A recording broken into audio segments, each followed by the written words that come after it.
Vou falar um bocadinho sobre o enquadramento regulamentar, o licenciamento dos ACCs e também das SERs, com especial foco no dimensionamento dos projetos e também no critério de proximidade. Apresentar-vos um bocadinho do portal do autoconsumo e dos resultados que temos obtido nos últimos meses. O enquadramento regulamentar para a figura do autoconsumo começa em 2014, com o lançamento do Decreto-Lei 153 de 2014. E tem sido uma evolução constante para dar face à necessidade que o país tem vindo em relação à procura das energias renováveis. Daqui do enquadramento regulamentar, nesta primeira fase, deixo uma nota para o despacho 46 de 2019 e o 4 de 2020, publicados pela DGEC, principalmente porque tratam do procedimento técnico para a análise de tudo o que é necessário para as instalações quer de consumo, quer de produção. A Bíblia, hoje em dia, como sabem, é o Decreto-Lei 15 de 2022, que depois foi atualizado pelo Decreto 99 de 2024. Saliento também o Despacho 15 de 2022, que tem as regras técnicas para as instalações elétricas de utilização coletiva. E o Decreto-Lei 15 de 2022, já vamos ver os artigos principalmente importantes para as comunidades de energia renovável e os ACCs. Como eu disse anterior, é uma construção. A base é o licenciamento das instalações de consumo, definidas pelo Decreto-Lei 96 de 2017 e as de produção pelo Decreto-Lei 15 de 2022, o Regulamento de Segurança e a responsabilidade técnica definida pela Lei 14 de 2015. Os regulamentos da atividade formam o teto deste nosso enquadramento regulamentar.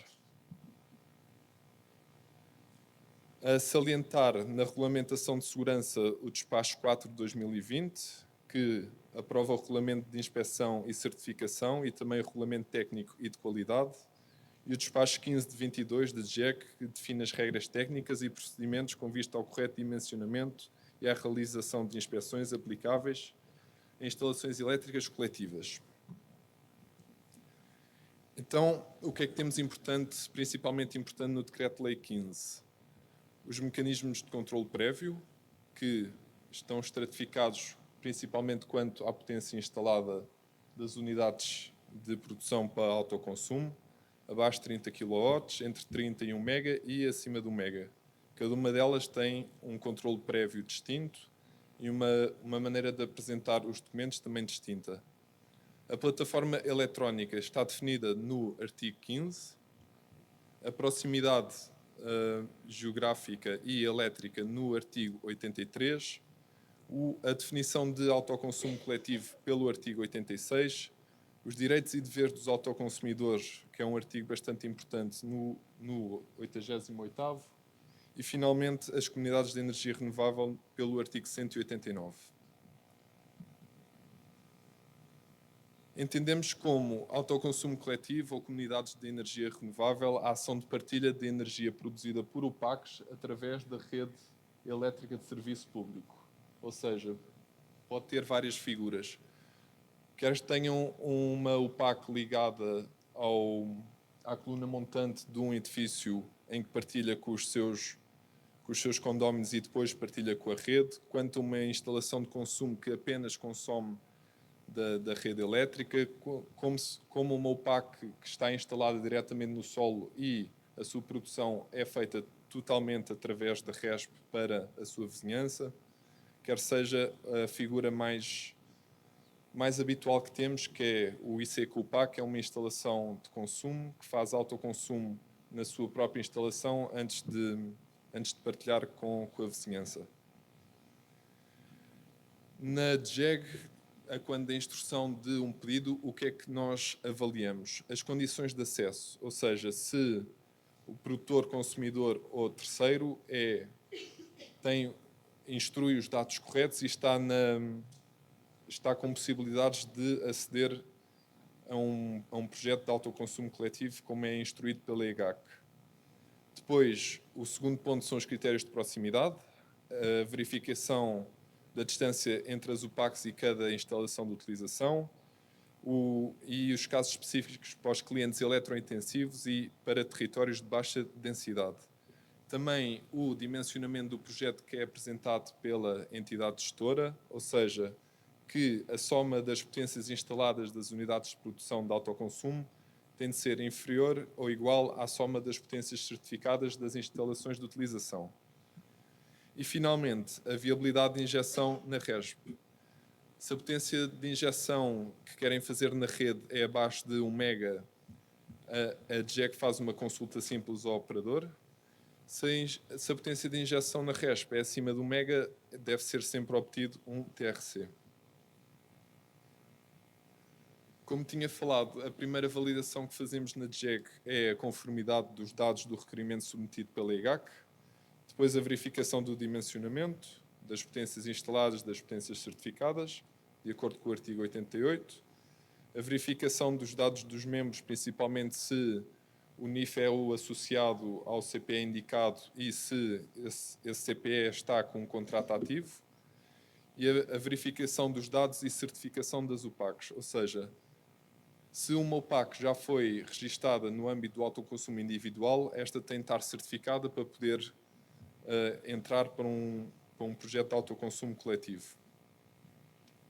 E, finalmente, a verificação do critério de proximidade elétrica ou geográfica, conforme o artigo 83. Depois destas verificações, caso nós não entremos em contacto, o projeto segue naturalmente para o operador de rede.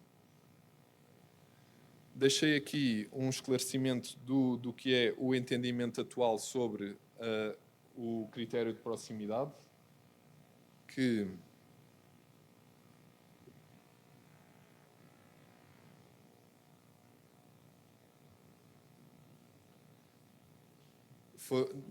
quando eu entrei para a DGEC foi um tema que foi necessário bastante esclarecimento. Ou seja, o que é que diz o artigo 83? Que o nível de tensão de ligação da UPAC à rede define o raio onde vai estar abrangida o ACC ou a SER. Ou seja, se a UPAC está ligada em baixa tensão, temos um raio de 2 km. Se está ligada em média tensão, um raio de 4 km. E se está ligada em alta tensão, 10. Só que não temos muitas ligadas em alta tensão, portanto ainda não decorei isso, mas fácil de perceber. O que é que entendemos também? Que as instalações de consumo têm de corresponder ao critério de proximidade a todas as outras instalações de produção. Ou seja, ali na figura do meio eu pus o pior cenário possível, que são 3 UPACs que estão com a máxima distância entre si que é possível, o que reduz bastante a área de influência da SER. Onde é que entra o critério de dimensionamento elétrico? Caso as instalações de consumo estejam ligadas à mesma instalação, à mesma subestação da UPAC, essas podem pertencer ao autoconsumo coletivo. O que torna ali, no caso aqui da imagem da vossa direita, passam a pertencer mais instalações de utilização aqui com as casas a verde. Quanto aos clientes com estatuto, quanto às ICs e ICs com UPAC com estatuto de cliente eletrointensivo, estas estão isentas do critério de proximidade, ou seja, se existir um cliente com estatuto de um IC com estatuto de cliente eletrointensivo, ele pode se ligar a qualquer uma das SERs ou da ACC sem que esteja abrangido pelo critério de proximidade.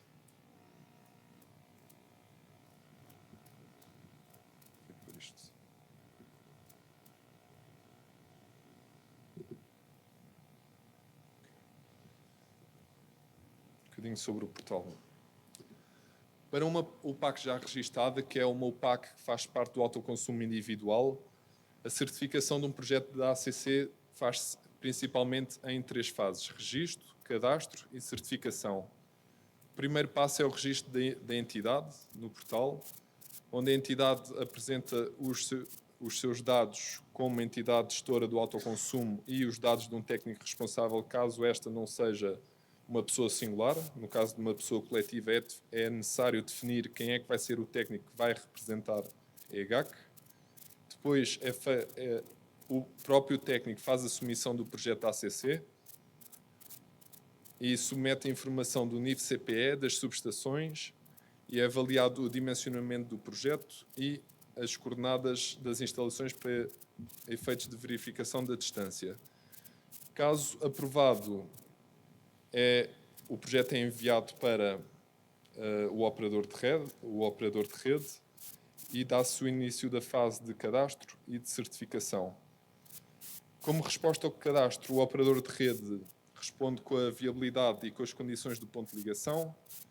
No fim do momento de cadastro, com a validação dos dados e a necessidade de adequação dos equipamentos. E no fim da certificação, com a entrada de exploração do projeto. Um projeto deste tipo avança ao longo de todos estes estados que conseguem ver aqui. Estado registado antes da EGAC submeter o projeto para análise de JEG. Em análise de JEG, quando está em análise e antes de ser submetido para o operador de rede. Estes 3 estados aguardam a análise ORD de registros de dados recebidos e registros todos recebidos. É a resposta a cada uma das instalações por parte do ORD ao registro. Depois, quando o projeto está no estado de cadastro pronto para enviar, é esperado que a EGAC aceite as condições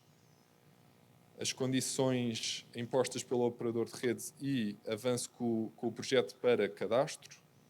À semelhança da fase de registro, na fase de cadastro, instalação, o operador de redes responde com as respostas ao cadastro. O projeto avança pela validação de dados EGAC, onde a EGAC tem outra vez de confirmar a resposta ao cadastro da parte do operador de rede. Dando OK, o projeto entra na fase de certificação e depois é entrada em exploração faseadamente conforme as instalações que já podem participar no projeto ACC. Parece relativamente simples. Agora, fica um bocadinho mais complexo quando os projetos da ACC têm uma UPAC nova. Ou seja, a par do timeline da certificação de um projeto de ACC com uma UPAC já certificada, vamos ter de certificar uma UPAC nova. E o que é que nós consideramos uma UPAC nova?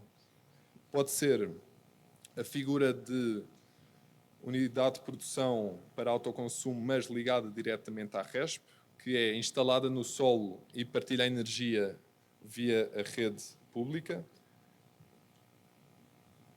onde pode haver apenas um ponto de ligação único do artigo matricial à RESP. Ou então ligada a prédio, que é uma UPAC instalada na cobertura de um edifício, ligada à coluna montante, na qual é necessária a autorização dos condóminos para a utilização da cobertura. E a par dos outros estados que vimos anteriormente, temos mais 3. A EGAC pede inspeção quando é necessário submeter os dados do projeto eletrotécnico, das características da instalação e o auto da inspeção por parte da entidade inspetora, na qual a entidade inspetora acede ao portal e valida, dando o OK para comprovar que foi ao local inspecionar a UPAC e, finalmente, a EGAC confirma os dados para que esta nova instalação de produção possa entrar em partilha de energia. E, finalmente, tendo o projeto já certificado, já passado a fase inicial de licenciamento, temos a ação de adição e retirada de membros. Ou seja, é um processo que é feito por e-mail, com integração manual entre a DGEG e o operador de rede. Existe no site da DGEG os templates de requerimento e ficheiro Excel para a instrução de um pedido de adição ou remoção de membros, e a análise é feita à semelhança de um projeto inicial. O que é que temos no que é que temos trabalhado para tornar mais fácil a utilização do portal do autoconsumo? Fizemos este manual de utilização do portal do autoconsumo da DGEG, que acompanha passo a passo as interações que são necessárias no portal e como é que uma pessoa deve utilizar o portal do autoconsumo coletivo, especialmente na figura de EGAC ou técnico responsável pela EGAC. E também temos participado em bastantes formações no âmbito da Academia da ADEN para esclarecer os problemas com o portal e dúvidas de utilização. Em relação aos resultados, nos últimos meses temos vindo a conseguir resolver e a trabalhar para um crescente de projetos aprovados, quer de autoconsumo coletivo, quer de SER.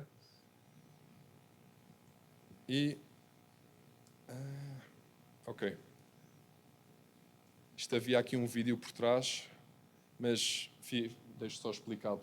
Já está disponível no site da DGEG um visualizador de GIS, de informação geográfica, que conta com todos os projetos de ACC e de SER aprovados a nível nacional.